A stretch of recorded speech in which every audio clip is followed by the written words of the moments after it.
साथियों, BSNL SIM card की बहुत चर्चा चल रही, पूरा सोशल मीडिया छाया हुआ है।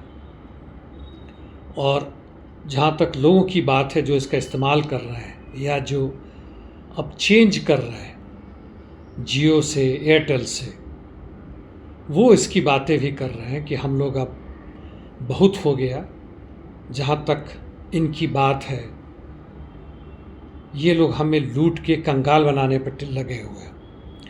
सिम कार्ड के इस्तेमाल से कंगाल तो नहीं बनेंगे, लेकिन आपको याद होगा इन लोगों ने शुरू में मुफ्त में शुरू की थी,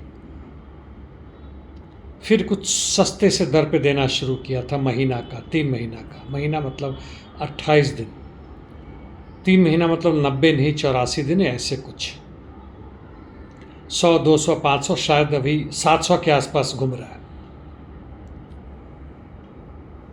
और नेट भी उनका बड़ा अच्छा मिल रहा हो ऐसी बात नहीं, बहुत कष्ट है, बहुत मुश्किल है। 5G की बात करके 4G या 2G 3G टाइप का डेटा मिलता है। डेटा भी महंगा हो गया, जल्दी ख़त्म हो जाता है।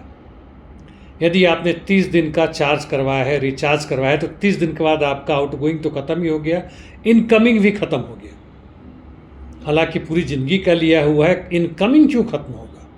लेकिन वो ख़त्म करते हैं, मजबूरी आपकी भरवाए। इसी को कहते हैं मोनोपोली। छोटे छोटे बहुत सारे थे, 8-10 इस तरह के चैनल्स थे, सिम प्रोवाइडर्स थे, जो सस्ते दर पे भी थे, अच्छा भी काम करता था। यूपी में कुछ अलग था, दिल्ली में था। दिल्ली में रहने वाले MTNL का इस्तेमाल करते थे, जो BSNL का ही भाई था। वह भी ख़त्म हो गया। BSNL शायद 100-150 रुपया के आसपास में 1 महीना का दे रहा है, और लोगों ने कहा कि बड़ा अच्छा चल रहा है। सवाल दोस्तों केवल सिम कार्ड का नहीं है, डेटा का नहीं है। सवाल केवल तेल पेट्रोल का नहीं है, टमाटर प्याज का नहीं है, लहसुन का नहीं है, घरों का नहीं है, जाती हुई शिक्षा। अपने बच्चों को आप शिक्षा किसी भी ढंग के स्कूल में जाएं तो आप अपर मिडिल क्लास के होंगे तभी उसको अफोर्ड कर सकते हैं। पहुंच आपकी नहीं है। बीमार पड़ गए तो साधारण से डॉक्टर के पास ही जा पाएंगे। सरकारी अस्पताल में दुर्गति है, चाहे दिल्ली हो, कुछ खास कमाल नहीं है सब दावों के बावजूद। बाकी जगहों से बेहतर है, संदेह नहीं है। यदि केस में फंस गए तो 15 साल ना तो 10 साल तो निश्चित रूप से आप लगे रहेंगे, चाहे कितना भी फ्रॉड हो। हर तरह से IO से लेकर, यानी सब इंस्पेक्टर, दरोगा या SHO से लेकर, वो ज़बरदस्ती वैसी धाराएं लगाता है। अब तो नए कानून बन गए हैं, आपने नए कानून के लिए वोट दिया है। सवाल उतना ही नहीं, सवाल है हम आपस में जाति के नाम पर जिस तरह से लड़ रहे हैं, जाति के नाम पर अपने प्रतिनिधि का चुनाव कर रहे हैं, उनको वोट दे रहे हैं, चाहे वो कितना ही मूर्ख, अज्ञानी, अंधविश्वासी या क्रिमिनल और करप्ट हो, फिर भी हम उसको दे रहे हैं। जाहिलों की भरमार है। आप देख लें, केवल हमारे ही नहीं, दूसरे देशों में भी जो कानून बनाने वाले हैं, कानून लागू करने वाले और कानून की व्याख्या करने वाले हैं, वो लोग भी न्यायालय तक। आज जितना पतन समाज का हुआ है, उत्पादन से लेकर वितरण तक, पुरानी संस्कृति के नाम पर हम और पीछे जा रहे हैं। विज्ञान को हमने धाराशायी कर दिया है। डॉक्टर हो तो झाड़ फूक कीजिए, ताबीज़ लगाइए, गॉड को याद कीजिए।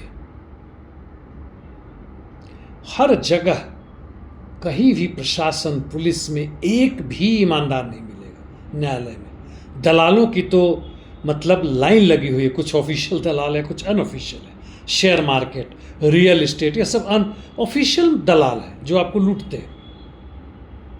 हजारों केस फंसे हुए हैं। लोगों को कहा गया था कि आपको घर मिलेगा समय पर, ये है वो है, इतना पैसा देना पड़ेगा, मैक्सिमम है। उसके बाद भी बढ़ गया, पता चला कि आपका आंगन बढ़ गया, एरिया पता नहीं कैसे कैसे बढ़ गया, क्लब के चार्जेस हैं, रजिस्ट्रेशन के चार्जेस हैं, 1.25 गुना दाम बढ़ गया। उसके बावजूद भी 6 साल, 8 साल, 10 साल हो गए आपके कोर्ट में जाते रहिए, रेरा है, ये वगैरह है, जीत जाइए तभी आपको पैसा नहीं मिलेगा, घर नहीं मिलेगा। यानी न्याय नाम का चीज़, तर्क नाम का चीज़ ध्वस्त। पैसे आपके पास, गुंडा हैं, या किसी बड़े गुंडे के छोटे से गुंडे बन जाइए, घुटने पर टेक कर। औरतों की तो और भी बुरा हाल है, जो अल्पसंख्यक हैं, जो दलित हैं, आदिवासी हैं, उनका तो और भी बुरा हाल है। तो सवाल केवल सिम कार्ड का नहीं है दोस्तों, आगे बढ़े, उससे सोचें। सवाल उस व्यवस्था का है, वह आर्थिक, राजनीतिक, सामाजिक व्यवस्था, सांस्कृतिक, और सही में कहें तो स्पिरिचुअलिज्म तक है, जिसमें हमारे कानून, शिक्षा व्यवस्था, सरकार, सत्ता, सब कुछ आता है। सब कुछ एक दूसरे से अलग नहीं है, अलग अलग मत सोचिए। ये बुरा है तो क्या वो बुरा नहीं है क्या? हमारे यहाँ होता है तो क्या पाकिस्तान में नहीं होता है क्या? हमारे यहाँ बेरोजगारी तो क्या अमेरिका, इंग्लैंड में नहीं है क्या?